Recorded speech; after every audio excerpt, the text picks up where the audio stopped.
Well, good evening, everyone. I'm Erin Ryan, the CEO of NAMI Westside LA, and welcome back to our October Janis Black Warner Speaker Series. I would like to thank our Advisory Council member, Janis Black Warner, for making this event possible. Thank you so much, Janis. And this week is Mental Illness Awareness Week, which takes place the first full week of October. And it's dedicated to increasing understanding and reducing stigma around mental health conditions. And this is particularly special for our organization because it was established by the US Congress in 1990 in recognition of the National Alliance on Mental Illness and all of our efforts, all of our community efforts, our support group facilitators, our teachers, our advocates, all of you that are on this call. It's really to acknowledge all of the work that we've done. So it takes place October 6th through October 12th. So we're right in the middle of this week. So very appropriate for us to be doing our Janis Black Warner Speaker Series during this Mental Illness Awareness Week. Also, this Thursday is World Mental Health Day, and that's observed globally. We were just talking with our speaker this evening, and it's so amazing to see how much awareness is coming to mental health in the past 10 years or so. So it's really fantastic that there's a global day observed, which is October 10th. And that was established by the World Federation for Mental Health to raise awareness about mental health issues. And each year they have a different theme. And this year's theme is to prioritize mental health in the workplace. So we're really trying to do that here at NAMI Westside LA. And we encourage you to go back to your place of work and really try to prioritize mental health in your workplace as well. So I see some more folks joining. Thank you for coming here this evening and sharing your Wednesday night with us. And now I have the pleasure of introducing our Janis Black Warner speaker for this evening, Michelle K. Wolf.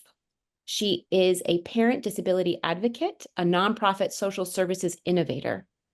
She is the founding executive director of the Jewish Los Angeles Special Needs Trust, which is known as JLA Trust, the first pooled nonprofit trust based in LA County for persons with a range of disabilities, which now has over 190 enrolled beneficiaries and over $11 million in pooled assets. That's amazing, Michelle. Pooled trusts are an affordable and easy way for people with disabilities to have professional trustee services to legally supplement their government benefits. What an amazing service.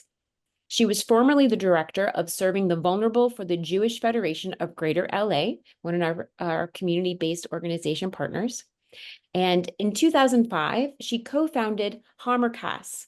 And you're going to have to maybe pronounce that again for me, Michelle. So I'm sorry if I mispronounced that. You did a great job. Keep going. Great. Okay, thank you. An innovative multi-agency collaborative one-step model that helps families raising children with special needs. She is also a former adjunct lecturer at the USC School of Social Work on grant writing for social workers. Amazing. We all know that we need help and support with writing grants to fund all of the great work that we do here.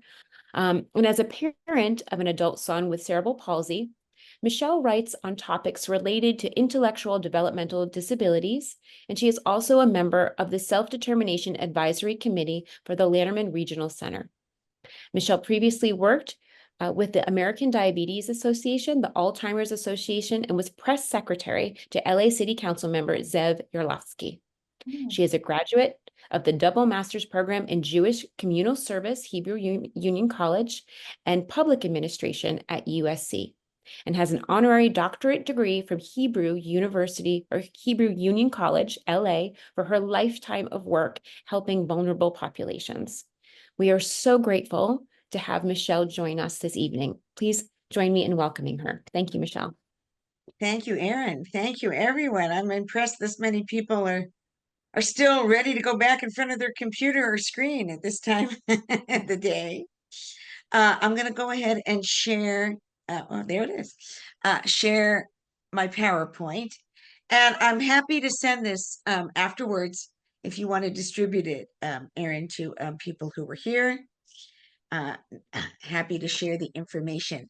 So we're going to cover a lot pretty quickly today. And when questions arise, please go ahead and type them in chat.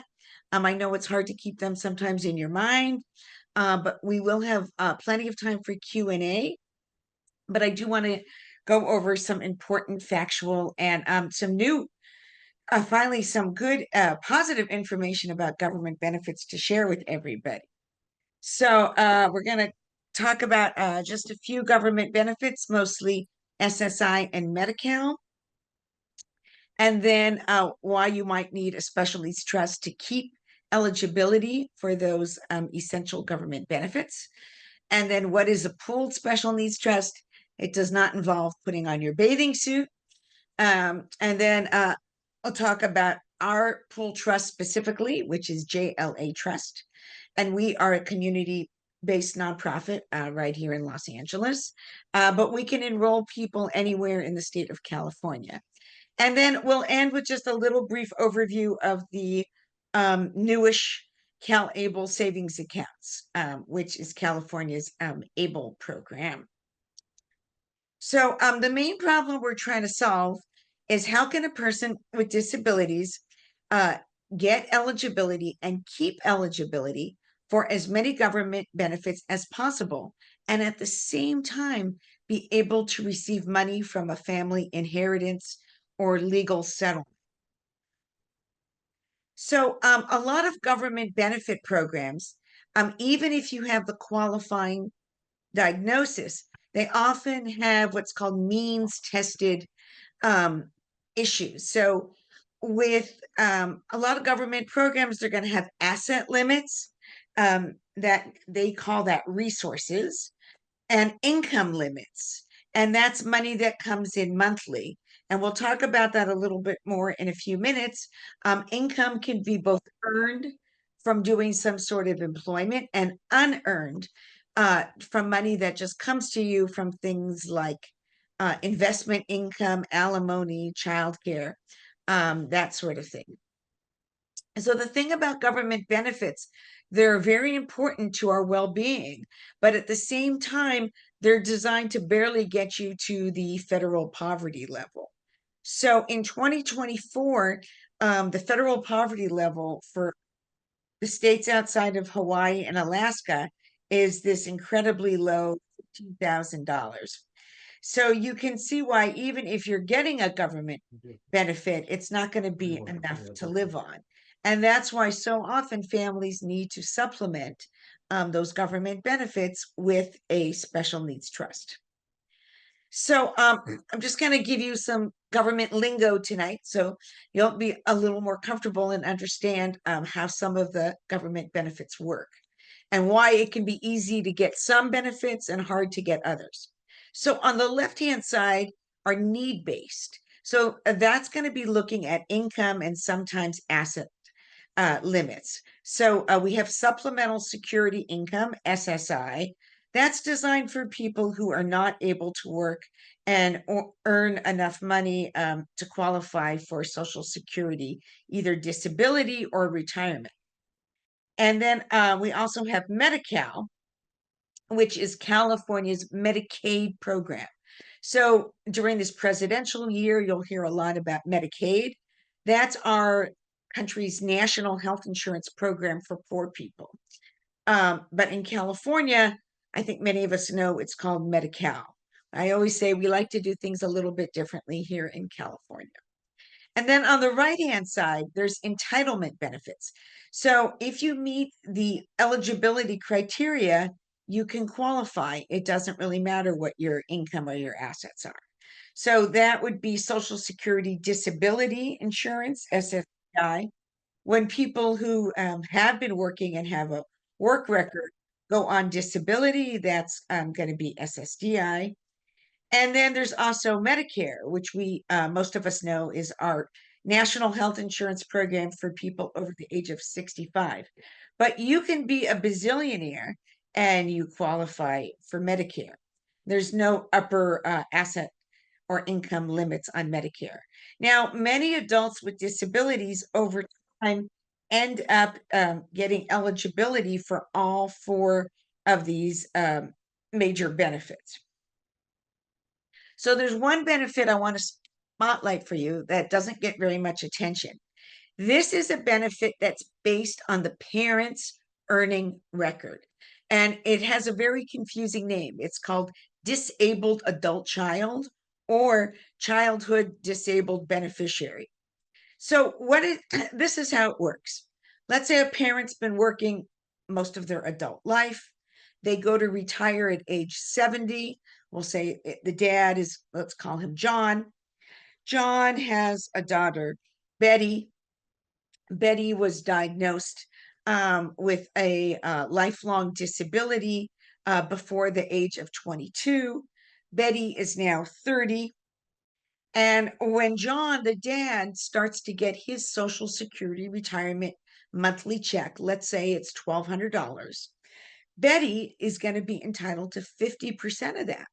So John will get his 1,200, and then Betty will get 600. And then after John, many years after John sadly passes away, Betty, the adult daughter, would get 75% of John's Social Security. So in this example, that would be $900. You can only collect from one parent, and it doesn't matter if the parents are divorced. Okay, what is supplemental security income, SSI? This is a federal government program. You can work and receive SSI. There's a bit of a myth out there that you cannot work and get SSI. That's not true. You can earn an income up to $1,550. And then there's ways to earn more money we'll talk about a little bit later, like with the CalAble accounts. The cash benefit for SSI for most people in California currently is $1,182.94. Most of that is federal. You can see the breakdown here. 943 is federal. And then California supplements, which is unusual. Most states do not supplement. And SSI is for people 65 and older who are disabled, or people who are disabled of any age and never earned enough quarters to qualify for disability. So you have to have limited income. Here's the income limit up here, that earned income, and also very limited resources. So this program was created in the mid 1970s, and this amount has never been changed. So believe it or not, I think many of you know, you're only allowed to have $2,000 in the bank to get SSI. And that would be 2,000 in checking or savings or in stocks or in bonds or in Bitcoin or in gift cards, things that could be easily converted into cash. Everyone knows that's ridiculously low. There's been efforts by advocates for many years to increase that to at least 10,000. Unfortunately, that has not passed Congress. But in the meantime, we do have CalAble, which lets you put away whatever the IRS gift tax exemption is, which right now is $18,000. So that's kind of a workaround. So one of the best things about SSI is if you have SSI, you get something called categorically linked coverage to Medicaid. And remember, in California, we call that Medi-Cal. So what's happening is if you have SSI from the federal government, your Medicaid, your Medi-Cal is also going to be paid from the federal government. And it's the best. There's many different types of Medi-Cal. Some have share of cost. Some have other amounts you have to contribute. With the categorically linked Medi-Cal, you don't have any copays and any share of costs. So even though it can be very difficult to get SSI, particularly if someone has been able to function pretty well in society or in a job or at school, it's still worth really trying to make that effort to become eligible.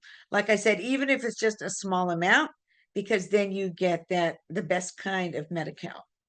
So when they're looking at resources for SSI, you're allowed to have a number of resources in addition to that $2,000. You're allowed to have at least one house that you live in. You can rent out part of the house, but the house has to be lived in by the beneficiary for the majority of the year. You can have one car, you can have small life insurance policies, you can have burial plots, a small burial fund, and then household goods and effects.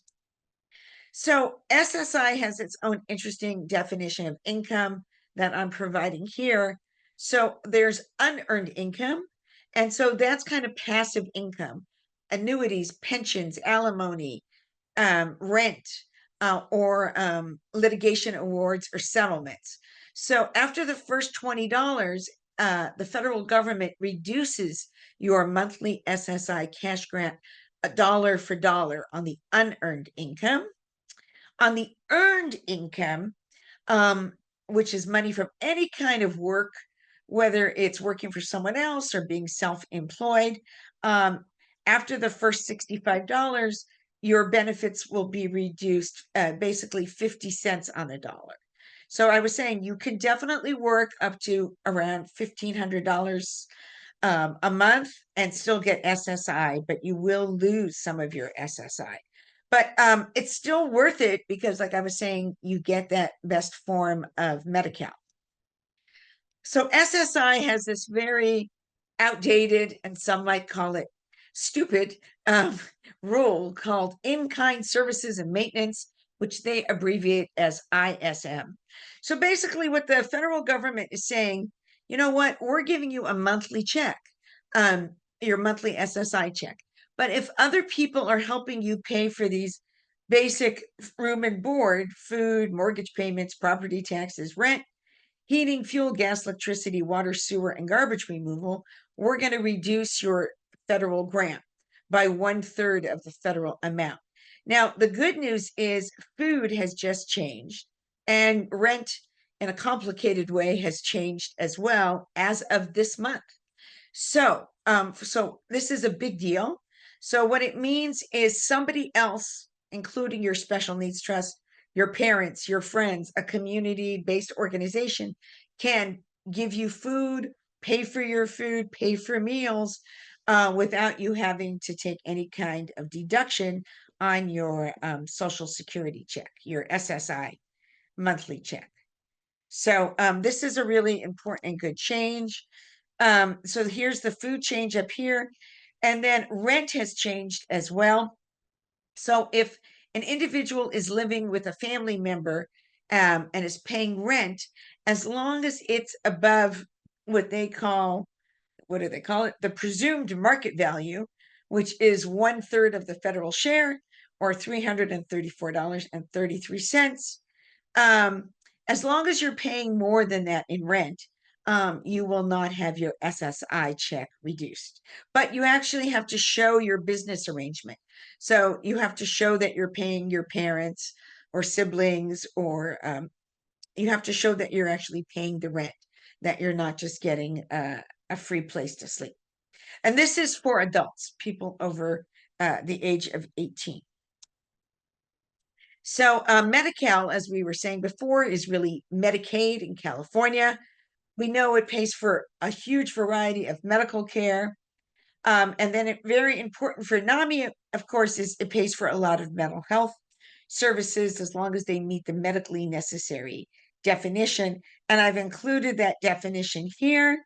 So the definition is when it's reasonable and necessary to protect life, to prevent significant illness or significant disability, or to alleviate severe pain. And then Medi-Cal will also pay for prescription medication as long as it's on the formulary. And I know sometimes people are prescribed some newer medication, sometimes some more experimental medication that may not be on the formulary. There is something called a TAR. I don't remember what it stands for. It's some acronym, but it's like a waiver to the formulary that your doctor could submit a TAR, so you would be able to access prescription medicine or treatments that aren't on the formulary. So Medi-Cal for many years had that same $2,000 asset limit as SSI did, but that went away. That is gone as of January 1st of 2024. But Medi-Cal still has income limits. So if you have $1 million in the bank and you're getting $3,000 a month income out of that $1 million in the bank, you're going to be over income, and that will impact your Medi-Cal. You can have both Medi-Cal and Medicare. That's called Medi-Medi or dual eligible. You can also have private insurance and Medi-Cal. Medi-Cal is always going to be secondary. Medi-Cal, as many of you know, pays providers far less than private health insurance and also far less than Medicare. There is this program, I'm sure many of you are aware of this, called Medi-Cal Specialty Mental Health Services that go beyond what you might be able to get from your PPO or directly from your physician's group. But there is criteria for getting specialty mental health services, and you get those through providers that are vendored through the LA County or whatever county you're in, Department of Mental Health. So in order to get those specialty mental health services, you have to show a significant impairment, a reasonable probability of significant deterioration in an important area of life functioning. So that number 2 is a little harder sometimes to prove. And your condition is due to a diagnosed mental health disorder or a suspected mental disorder that has not yet been diagnosed. So I meet a lot of families who say, you know, my brother is 60. My parents have passed away. We always thought he had some sort of mental health condition, but he never got tested. He never has a diagnosis. He never got a diagnosis. So that can be harder to get those kinds of people services because they never had a diagnosis. So another really important Medi-Cal service, especially as people age, is IHSS, in-home supportive services. So this is really designed to keep people out of nursing homes. And the activities of daily living they're looking at are pretty basic. So it's things like, can they get themselves out of bed? Can they get dressed? Can they brush their own teeth? Can they use a toilet by themselves? Can they take a bath safely by themselves? Can they make a meal? Can they clean up from a meal? And the County Department of Social Services goes into the house and makes an evaluation. And then you get a certain amount of hours based on the particular activities of daily living needs of each beneficiary. And it maxes out at 283 hours a month. So that's not going to be full time. So even if you have somebody or you yourself need a lot of help, if you need 24/7 help, IHSS is not going to be able to provide that 24/7 care. A good thing about IHSS is that family members can be paid care providers. So as I mentioned, the Medi-Cal asset limit is gone. This was a big deal, but the income limits still apply. So in California, instead of looking at 100% of poverty, we're looking at 138% of the poverty level. So, you know, if you're bringing in unearned income of more than $20,000 a month, that will impact your ability to keep your Medi-Cal, or you might have to pay additional share of costs. And then people who get SSI and IHSS in California are also able to receive CalFresh, which is what we call our food stamp program. And here the income level is different. It's higher. It's 200% of the federal poverty level. It's pretty easy to get it over the phone or online. You get an EBT card. That's like any other credit card, like a debit card, and it's loaded monthly. If a child with a diagnosed disability lives at home, that person has to be over the age of 22 to apply, not 18 or 21, which is the age of other programs. So that was a lot of, that was just the background about government benefits, looking at some of the high level issues involved. So then the question is, okay, you've applied for, you're now getting some of these benefits. how do we keep these benefits going throughout our lifetime? So one of the key tools is something called a special needs trust. So a special needs trust is a legal instrument that allows a person with a disability to enhance their life and keep their benefits. So the thing is, the money in the trust, once there's money in the trust, it has to be used for the benefit of the beneficiary, and the trust has to be irrevocable. But on the plus side, you do get to keep eligibility for your benefits. Plus, you can request funds from the trustee. Plus, you can get investment income from the money that's in the trust. So there's two kind of types of special needs trust. There's first party. So if you're somebody and you're already on SSI and Medi-Cal, and then you get in, God forbid, a bad car accident, and you get $50,000 in a legal settlement from the auto insurance company. If you don't want to go over that $2,000 limit, you're going to need to put that money into a first party trust. So the problem with the first party trust is after the beneficiary passes away, the state of California comes calling, knock, knock. We paid for a lot of things while you were alive. We want our money back. So what happens is money doesn't get passed on to family heirs. Um, so it's much better to do a third party trust where parents or grandparents are planning ahead, and then there's no Medi-Cal payback after death. We have had a couple of clients come to us with a third party trust from GoFundMe. So I know people say, well, my parents don't have any money, my grandparents don't have any money. How am I ever going to get money for a special needs trust? So some people are able to do that with like I said, a GoFundMe account. So the recommended best practice, if you're going to have a special needs trust, is to use a professional trustee, not a family member or family friend. And the reason for that is there's complicated rules around administering a trust, and there's tax implications, there's legal implications, and there can also be dynamics, interpersonal dynamics between the beneficiary of the trust and the trustee. So it's recommended to have a professional trustee, which is all well and good, but most professional trustees don't want to even talk to you unless you have $1 million. So what's the solution? The solution is a pooled special needs trust. That's what we offer. I'm a licensed professional fiduciary, as is my colleague Ron Parks, who is our designated trustee. So pool trusts are available across the whole country. We're the only one that is based and really centralized in LA County, although we can enroll people any place in the state. So why should you plan now? Let's put it off. There's too many other things going on right now. Well, parents, every day, parents are getting a little older. We are all getting a little older. So nothing like the present. So if some of you are also regional center clients, it's important to note that regional centers cannot pay for rent.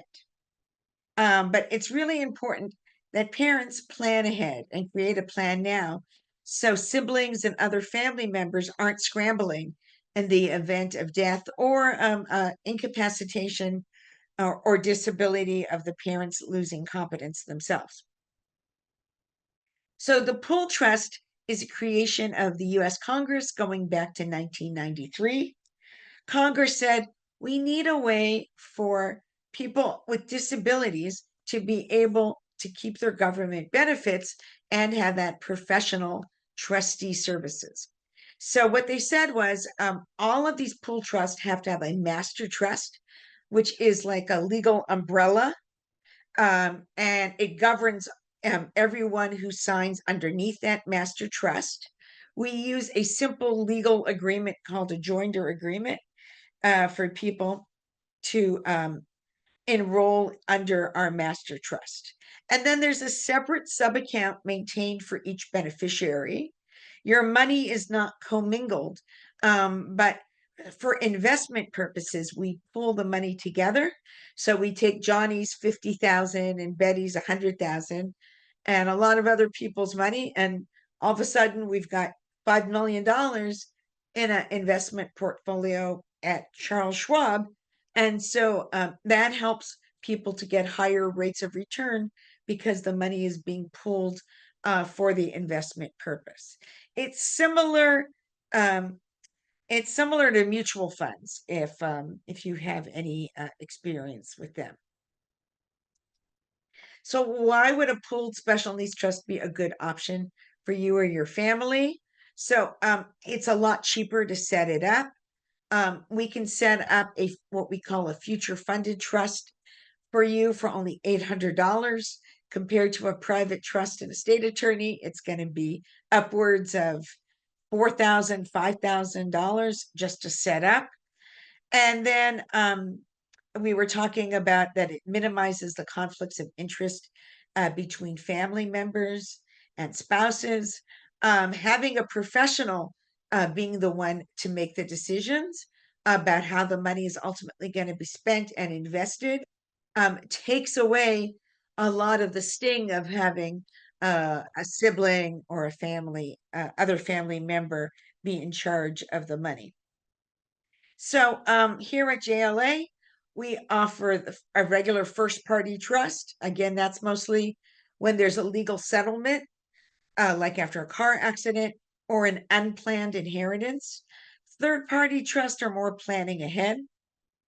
And then that future funded option, that's if families want to plan ahead and it sets up the shell of the special needs trust. And the idea is you pour in liquid assets at some later date. So those assets for middle class families will typically come from a life insurance policy, pensions, 401ks, or IRA accounts, sometimes the sale of a family home.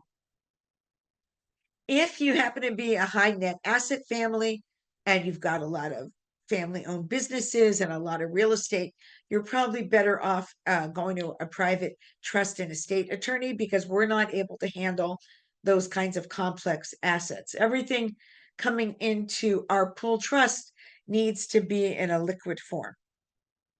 So once the money's in the trust, what can you use it for? So the answer is it's pretty enormous, huge wide range that you can spend the money on. Almost all of our clients use the money for cell phone internet. You can certainly use the money for clothes and shoes and furniture, computers.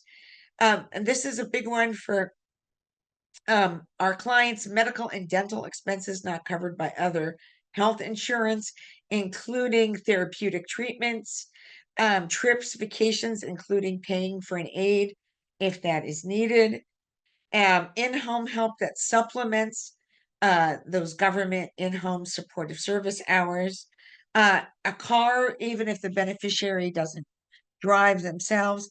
And if there's enough money in there in the trust, a home or condo or mobile home could be purchased.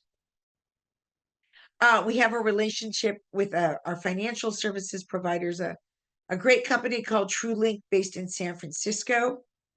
They're the ones who are actually managing the investment portfolios, and they have an excellent track record.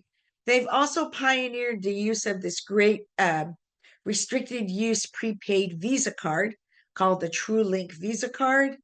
And the way it works with our clients is once there's money in the trust, each client creates an individualized spending plan that our trustee approves. And we approve money in like certain categories. So personal care items like deodorant and shampoo, food for either groceries or eating out, transportation, that could either be, gas and car repairs if you own a car, or it could be Lyft and bus passes if you're using public transportation. So very flexible and a huge amount of individualization with each person's spending plan. And then lastly, I just want to spend a few minutes on CalAble. So Before the ABLE Act, we were talking about if you had SSI, you were limited to $2,000 in your checking, savings account, bonds, or stocks. With CalAble, you're able to put away up to whatever the IRS gift tax exemption is. For 2024, that amount is $18,000. Will probably go up in 2025. So you can go all the way up to $100,000. It's going to take you five and a half years. And before your SSI is impacted. So we recommend that people use CalAble as their savings accounts. Also, if you're earning income, you're able to put in additional funds from your earned income. Now, one of the issues about CalAble is the disabling condition must have been diagnosed by a medical professional before the age of 26. And we know sometimes the serious mental health issues don't appear till later, which is a big problem. But that age limit is going up in just 2 years from now. The CalAble accounts, they're based on the 529 college savings accounts with a few key differences. So with the 529 college savings accounts, you can have more than one account. But with the ABLE accounts, you can only have one account per social security number, and the beneficiary is always the account owner. And so the account can be set up by the beneficiary or any of these authorized legal representatives. And funds can also be spent on a wide array of expenses. Certainly, post-secondary education, similar to a 529 college savings account, but it can go far beyond that and include food, education, housing, transportation, and healthcare. So there's you have a lot more direct control over money in the ABLE account because there's no fiduciary oversight. So for some people, that's a good thing. For some people, that's not such a good thing. If you want to sign up for CalAble, you have to do it online. You cannot go into a bank or other financial institution, and you must link it to an existing bank account. And this is the URL that you would go to set up a CalAble account. So ABLE accounts and special needs trust work together really nicely. There's some advantages to using an ABLE account to pay for rent. As I was saying, non-conserved beneficiaries can have a lot more direct control over their funds. And there's no penalties in transferring money from a special needs trust to an ABLE account. The one thing about ABLE accounts, they operate more like a bank. We operate much more like the same kind of treatment you would get if you had $1 million at Merrill Lynch. We operate like a much more concierge, kind of first class. Really, we get to know our clients. Everyone is assigned a specific staff person. You're never assigned, go to info at JLA Trust. You're assigned a specific person and who gets to know you. With CalAble, it's not like that. It's all online, and you can call a central customer service number. So it's very helpful, but it's a different kind of service than what a special needs trust is. So I mean, the big picture is we recommend generally that people have 3 different accounts. A personal checking account to receive SSI or SSDI payments from the US Treasury, and then your work earnings if they're on the low side. And then a CalAble account for when your checking account gets close to 2,000. And also if you're earning more than $1,500 a month, you could put those higher work earnings in a CalAble account and still get your SSI. And then that third party special needs trust, that's kind of your investment nest egg for your future, and particularly for when you get older. So that's for the bigger gifts and inheritances. So I know that was a lot.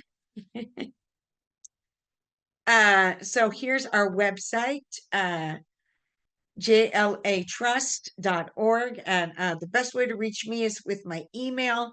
If people call me during the workday, I'm often in meetings or on other phone calls. So it may be hard for me to take your phone call. We're on Facebook, and then here's our office number.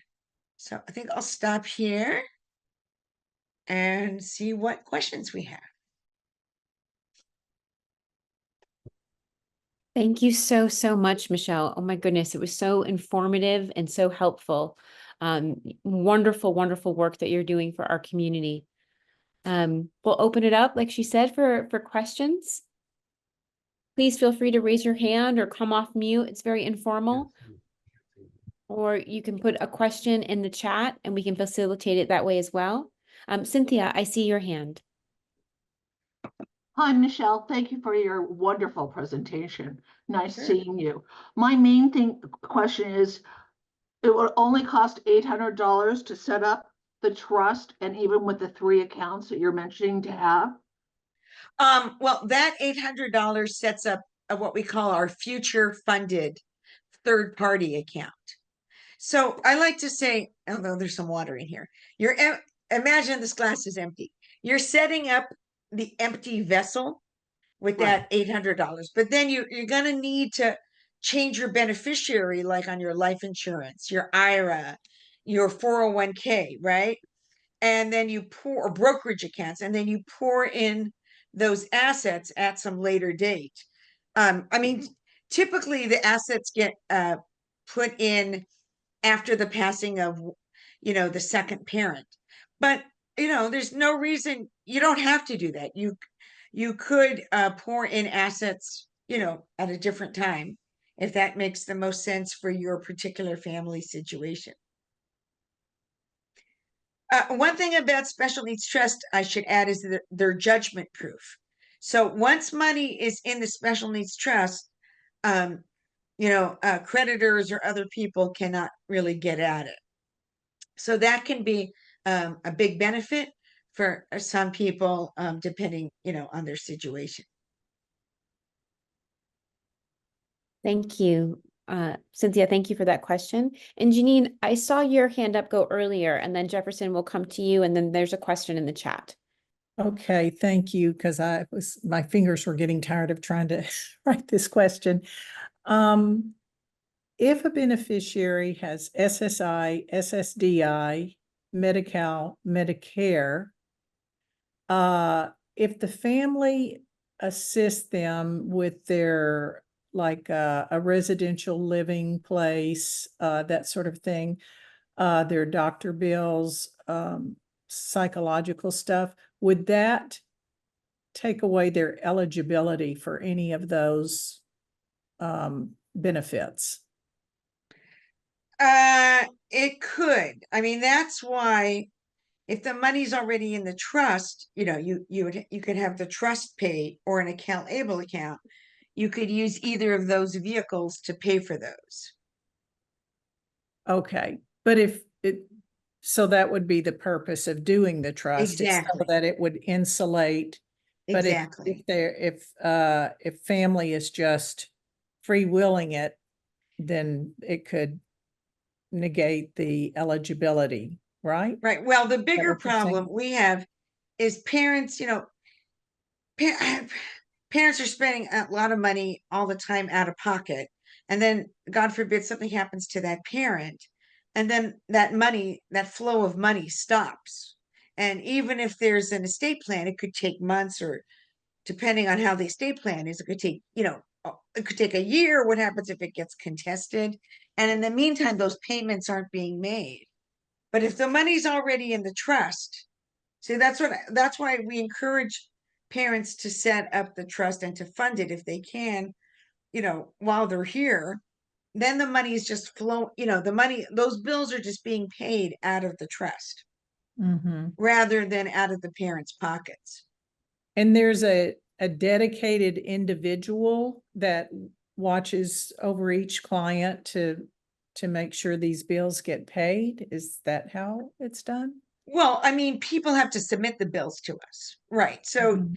you get you would get paired with one of our, client representative staff, and then you'd fax or mail or scan, the bills over, and then we could either send a check, we can cut a check and pay like the residential treatment, provider directly, or we can put money on that Visa debit card, Mhm. for some But after the payments. parents are gone, the beneficiary may not have the wherewithal to do Right. that.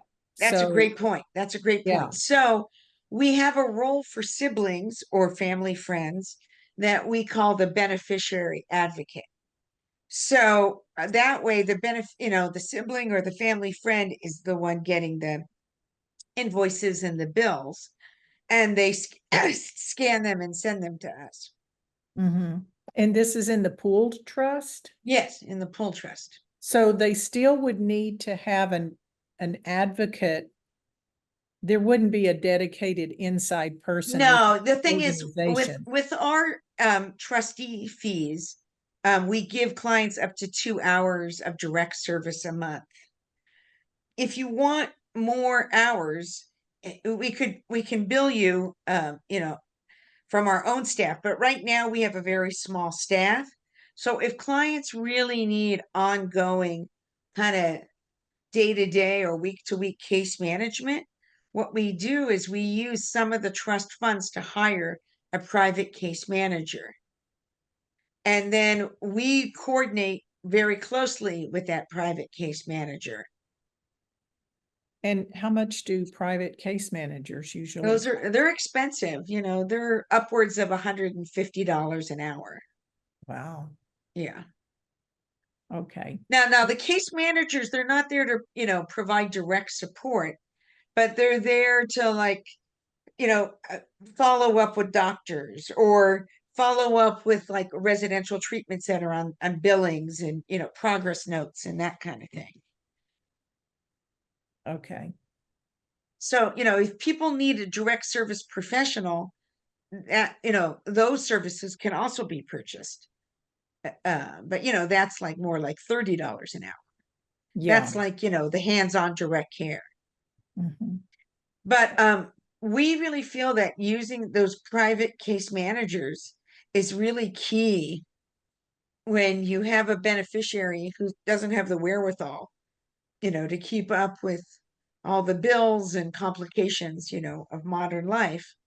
Um, but and there's money in the trust, and there may or may not be a family member who's able to assist. Right. Okay.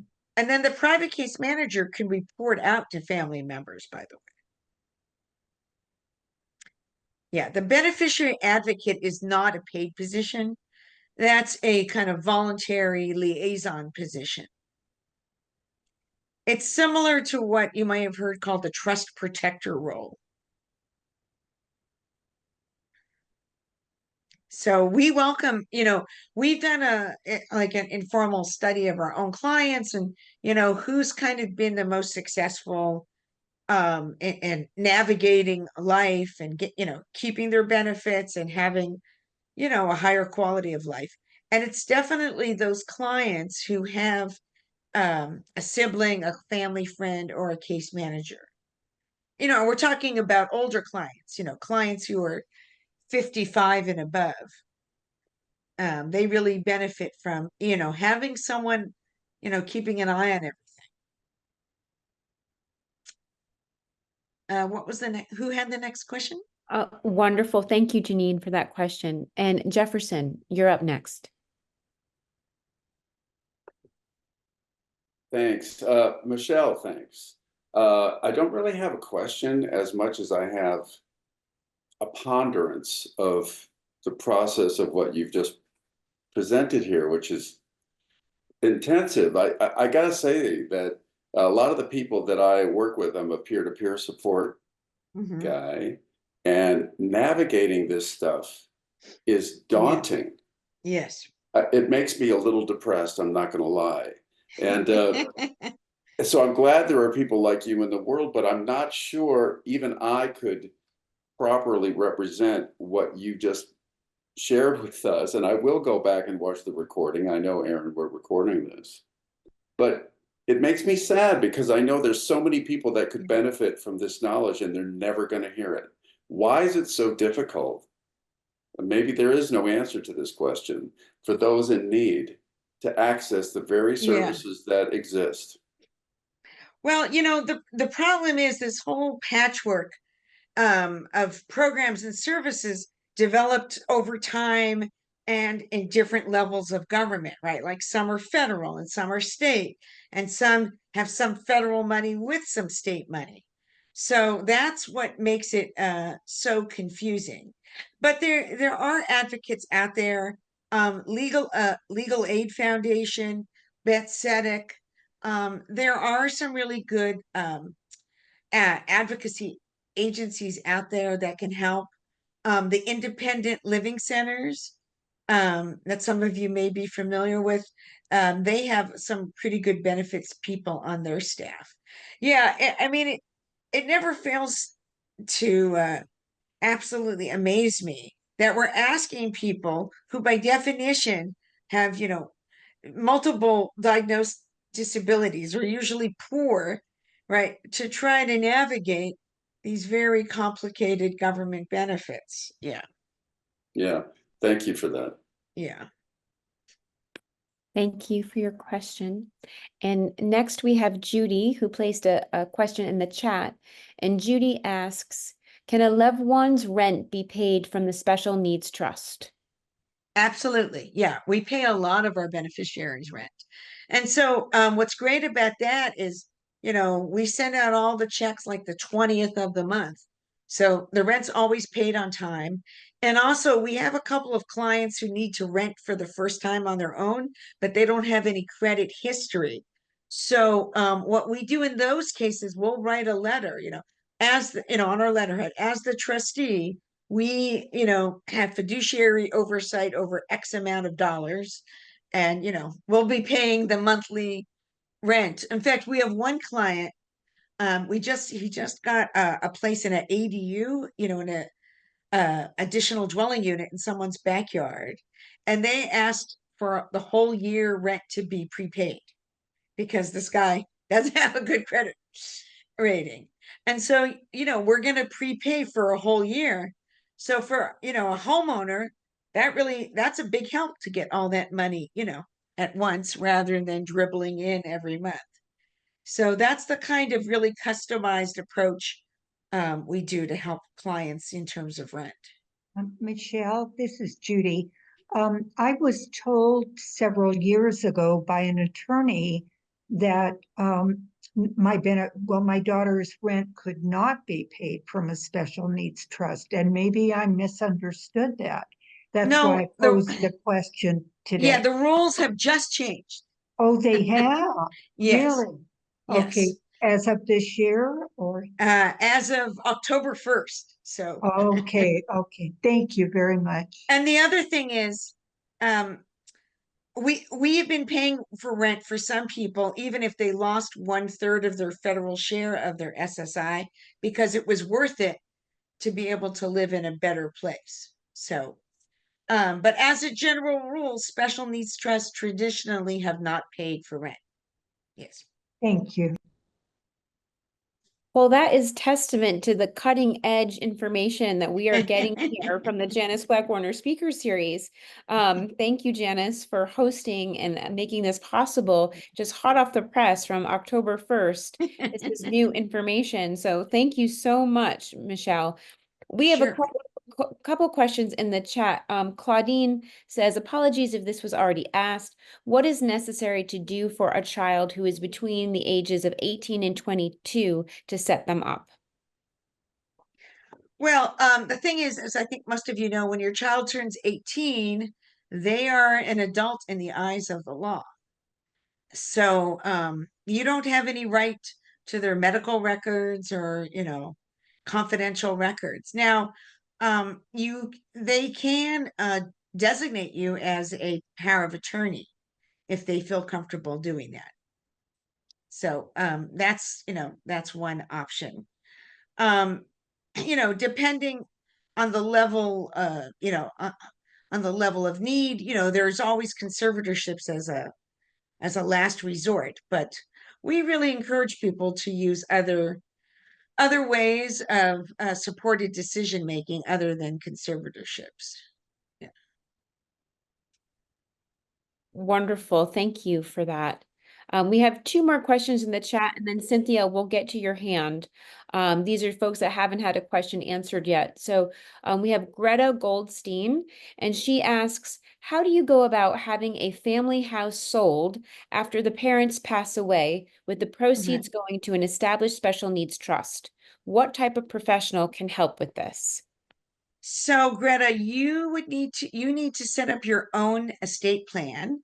And I'm not a lawyer, I'm a fiduciary, but anyone who owns property in the state of California, you should have a living trust.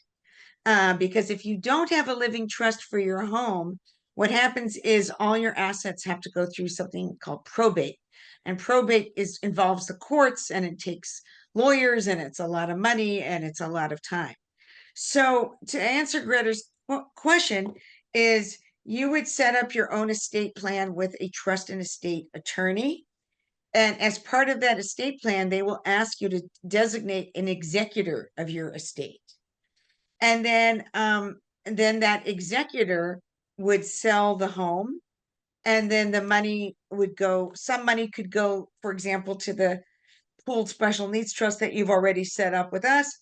And then the rest of the money could go, let's say, to the other sibling. But it's really important that every family have their own estate plan. Everyone over 18 should actually have a power of attorney and a healthcare proxy set up, because life is unpredictable. So when you go see a trust and estate attorney, they'll develop your whole estate plan, and typically they'll have those powers of attorney and the healthcare proxy. I think we all need Michelle Wolf in our life. You are so knowledgeable with all of this information. And Greta says thank you for that response. Now we also have a question from Frank. Hi, Frank. So good to see you. Is an attorney necessary to create the trust and integrate a will? So this is a good follow-up question to your statement before. And if so, do you have recommendations for attorneys who specialize in SNTs and estate planning? And can you recommend estate attorneys with experience in SNT?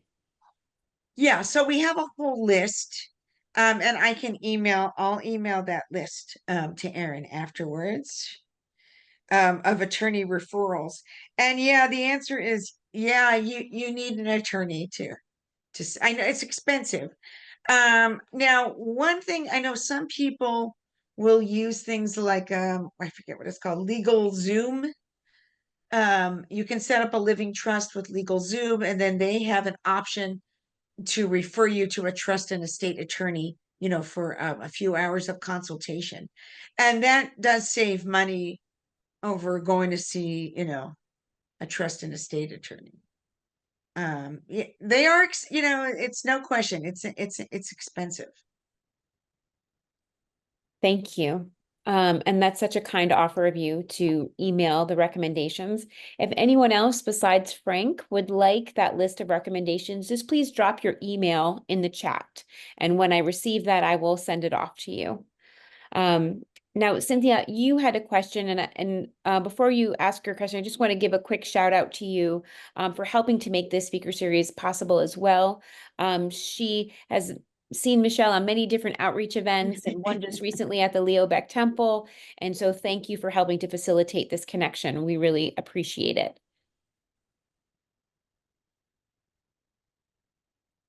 Thank you, Erin, and everyone else.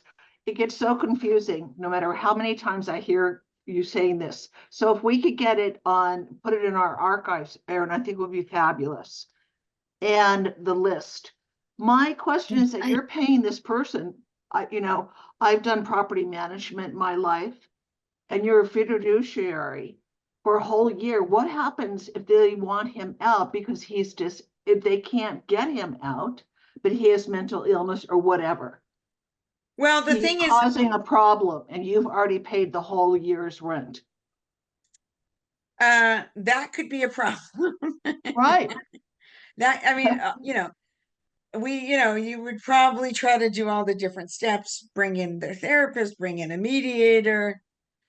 I mean, you, you know, you would just try to deal with the situation, at hand. I wish there were a simple solution. Well, it's hard for our kids to live anywhere, I know. and That makes with it hard. chronic mental illness. It's Yeah. very difficult. It And is that's very why I asked that question. But thank you very much, Michelle. Yeah, And thank you for being here. Leo Beck was a great event. thank you. Glad you were there. Sharon, do you have a question? I just want to make sure I get the list of attorneys because I definitely need, after Michelle's talk, an estate attorney. I definitely Okay. need to create a living trust. So I Yes. would list of estate attorneys. And it's been Absolutely. Michelle, and is waking a lot of us up who are moms with kids with mental health issues. So thank you so much. I'm glad we had you come and speak.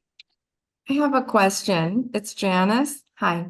Thank you, Michelle. Sure. So if your adult child is considered an adult child with mental illness and their parent passed away and they get the Social Security benefits from their deceased parent, and they were diagnosed at 19, let's say paranoid Right. schizophrenia, my son, how long can they get this if they do have Medicare and they've exhausted their lifetime? Like, for instance, at UCLA, one of the bills was $430,000, and Jeez. Medicare, thank God, helped, but they said that it's a lifetime exhausted. So thank God I have my other insurance to help that. But it's scary because, you think about how are we going to manage our children. I don't think anyone knows, Sharon knows, but what we go through, it's scary because I don't think anyone could do what only someone like you. Yeah, it is scary. Yeah. And it doesn't last, it's year to year. They could just call you one day and say, no, can't do it anymore. Because I worry about the hospital visits. Those are egregious. Well, I mean, once you have survivor benefits, Mhm. if a parent passes away and the adult child is getting survivor benefits, they'll get them their whole life. Okay, that's all I ask because Yeah. they can't Based just on stop. the parents, again, it's based on the parents' earnings. Yeah. Mhm. So they'll keep getting that monthly check and they would keep being on Medicare. Yeah. And they had to be diagnosed at an early age, you were saying at the beginning? Yeah, they have to be diagnosed before let me go back to my own slide because it's easy to get this wrong. Let's go back to that very beginning. Here it is. They have to be diagnosed before the age of 22 for that particular benefit. Wow. Yeah, so the problem with that is it's tough with this population because so many of the diagnoses come late.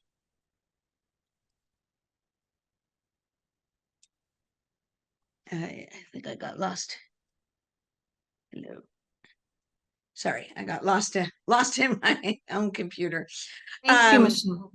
Yeah, so that childhood disabled benefit works much better for kids diagnosed, with autism right at the age of 5.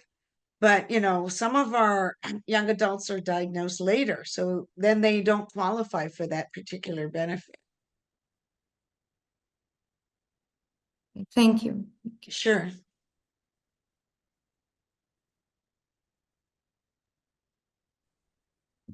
Wonderful questions and communication back and forth.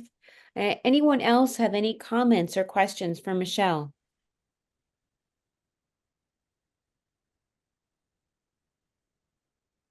I think I captured everyone's email in the chat Right. that would like. Susan, Justin, I feel like you mentioned that you would like the list, but I don't have your email yet. I'm not sure if maybe you could put your email in there. That would be wonderful, Susan. I want to make sure you get that list. And Yeah, we have lots of good information on our website as well. great. Okay. So there's our website, jlatrust.org. So I encourage you to take a look. Wonderful. And that's so fantastic. Thank you, Michelle. And we actually have some information too. Jolissa, if you wouldn't mind dropping our website and maybe some of the flyers from the government, the governor's grant in there, with just some really informative information that we're always happy to share. Susan, thank you. I just saw your email. Thanks so much. I have it now. Okay, great. Well, what a lovely evening. Thank you, Michelle. This has been so, so informative. And just thank you so much for, being so generous with your time and your experience and all of your intellect on this particular subject. We're really grateful to you and welcome you back anytime. You're part of our NAMI Westside LA Oh, family. that's so sweet. So I just appreciate it. And I wish everyone a good evening. okay. Well, thank you. And a big thank you again to Janis Black Warner for making events like this possible. Thank you so much, Janis. And thank you, Erin, for leading us. And it's each month you'll get something out of whatever our speaker series, any topic. It's you know what? Anytime we do something like this, we get something out of it. It's a benefit. Even if you're not interested, you find one good thing, it's worth it. And thank you all for coming on. Thank you, Janice. And I'm so sorry, Michelle. There's a one quick question here left. Ray says, I'm so sorry I got here late, but there is a question and maybe you could take it quickly. He said, my brother is under my conservatorship and has run out of his lifetime Medicare mental health hospitalization. Any way to Yeah. continue to get coverage? Not that I know of. I would think if that's Medicare or I would think that you would turn to Medi-Cal. That's the only thing I can think of. That happened to my son, but I heard there's certain hospitals you can go to that will cover it. For instance, it can be like a standalone hospital, which we're building with UCLA. In 3 years, we'll have that ready. But if it's inside another hospital, then I don't think you can. But there's hospitals that do cover it. So that's what I've learned. Well, thank you, Janice. I learned something tonight. Yeah. Well, you get bills like $400,000, you will understand. I understand. Yes. Yeah. I'm gonna make a note to learn more about that. That's just not an area I know much about, so it's always good to learn. Wonderful. Okay. Well, thank you, everyone. Enjoy the rest of your evening and have a lovely week.